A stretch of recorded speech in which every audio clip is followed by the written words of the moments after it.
పరిష్కారం పాఠం రెండో భాగానికి అందరికీ స్వాగతం. ఈ భాగంలో ఉన్న ముఖ్యమైన విషయాలేంటో ఇప్పుడు చాలా సింపుల్గా వివరంగా తెలుసుకుందాం రండి. సరే, అసలు విషయానికొస్తే డాక్టర్ అబ్దుల్ కలాం గారు చిన్నప్పుడు ఎలా పెరిగారు? ఆయన ఊరైన రామేశ్వరంలో మత సామరస్యం అప్పట్లో ఎలా ఉండేది? ఈ ప్రశ్నలతోనే ఈ పాఠాన్ని మొదలుపెడదాం.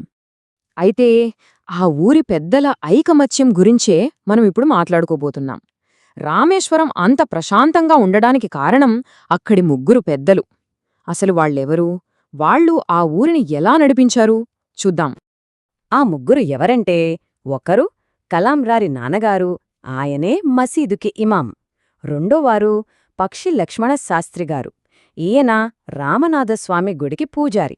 ఇక మూడోవారు ఫాదర్ బోడల్, చర్చ్ ఫాదర్. వీళ్లే ఆ ఊరికి పెద్ద దిక్కు. చూడండి, వాళ్ల మతాలు వేరువేరు, వాళ్ల వేషధారణ కూడా అంతే. ఇమాం తలపాగతో, శాస్త్రిగారు పంచెకట్టుతో, ఫాదరేమో తన ప్రత్యేకమైన దుస్తుల్లో. ఇలా బయటకు వేరువేరుగా కనిపించినా వాళ్ళందరి లక్ష్యం మాత్రం ఒక్కటే, అదే ఆ ఊరి బాగు. ప్రతి శుక్రవారం సాయంత్రం ఈ ముగ్గురూ కలుసుకునేవాళ్లు. ఊరి మంచి చెడుల గురించి మాట్లాడుకునేవాళ్లు. ఊర్లో ఎవరికీ ఏ కష్టమొచ్చినా పరిష్కారం కోసం వాళ్ల దగ్గరికే పరిగెత్తేవాళ్లు. అంతేకాదు, ఏవైనా తప్పుడు వార్తలు పుడితే ముగ్గురూ కలిసి దాన్ని ఆపేసి ఊర్లో శాంతిని కాపాడేవాళ్లు. ఎంత గొప్ప విషయం కదా! సరే, ఈ ఐక్యమత్యమనేది కేవలం ఆ ఊరి పెద్దల్లోనే కాదు, పిల్లల్లో కూడా కనిపించేది. ముఖ్యంగా కలాంగారి స్నేహంలో. కలాంగారికి ముగ్గురు ప్రాణస్నేహితులు ఉండేవారు. వాళ్ల పేర్లు రామనాథశాస్త్రి, అరవిందన్, శివప్రకాశం. వీళ్లందరూ హిందూ బ్రాహ్మణ కుటుంబాలకు చెందిన పిల్లలు. అందులోనూ రామనాథశాస్త్రి అయితే కలాంగారికి బెస్ట్ ఫ్రెండ్. ఇంతకీ ఈ రామనాథశాస్త్రి ఎవరనుకుంటున్నారు? మనం మొదట్లో చెప్పుకున్నాం గదా, గుడి పూజారి పక్షి లక్ష్మణ శాస్త్రిగారు అని. ఆయన కొడుకే ఈ అబ్బాయి.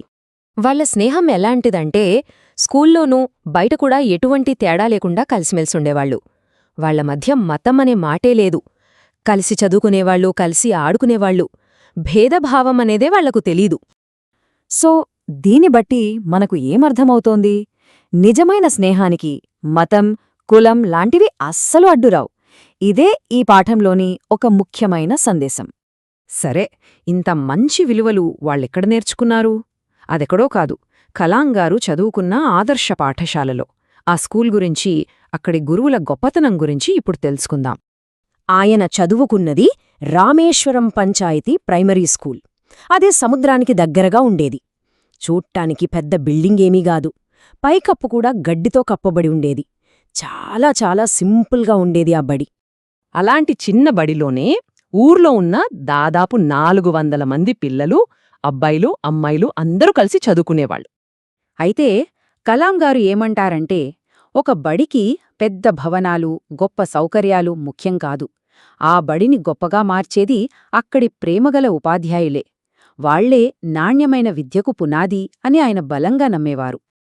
ఆయన మాటల్లో నిజముంది. ఎందుకంటే అక్కడి టీచర్లంతా గొప్పవాళ్లు. వాళ్లు ప్రతి విద్యార్థిపై చాలా శ్రద్ధ పెట్టేవాళ్లు.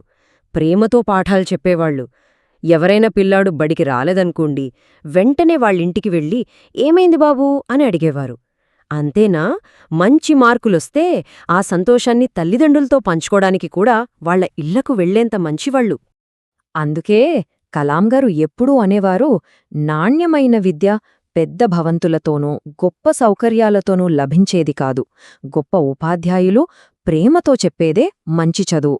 ఈ మాటల్లో ఎంత నిజముందో కదా! సరే, ఇప్పటిదాకా మనం కథ మొత్తం విన్నాం. ఇప్పుడు పరీక్షల కోసం ఏ ఏ విషయాలు గుర్తుపెట్టుకోవాలో క్విక్గా ఒకసారి చూసేద్దాం. ఇది చాలా ముఖ్యం. మొదట, రచయిత ఎవరు? ఏపీజే అబ్దుల్ కలాం. ఈ కథ ఎక్కడ జరిగింది? రామేశ్వరంలో. ఆ ముగ్గురు పెద్దలు ఎవరు? కలాంగారి నాన్న ఇమాం, లక్ష్మణశాస్త్రిగారు గుడి పూజారి, ఫాదర్ బోడల్ చర్చ్ ఫాదర్. కలాంగారి స్నేహితుల పేర్లు రామనాథశాస్త్రి, అరవిందన్, శివప్రకాశం.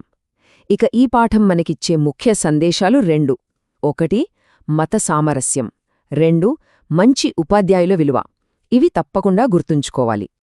చివరగా ఈ పాఠం మనకు ఇచ్చే గొప్ప సందేశమేంటంటే, మతం ఏదైనా సరే మనుషులందరూ కలిసిమెలిసి బ్రతకాలి. అలాగే మంచి చదువు కావాలంటే మంచి గురువులుండాలి. ఈ 2 విషయాలు కేవలం పాఠం కోసం కాదు, మన జీవితానికి కూడా ఎంతో అవసరం.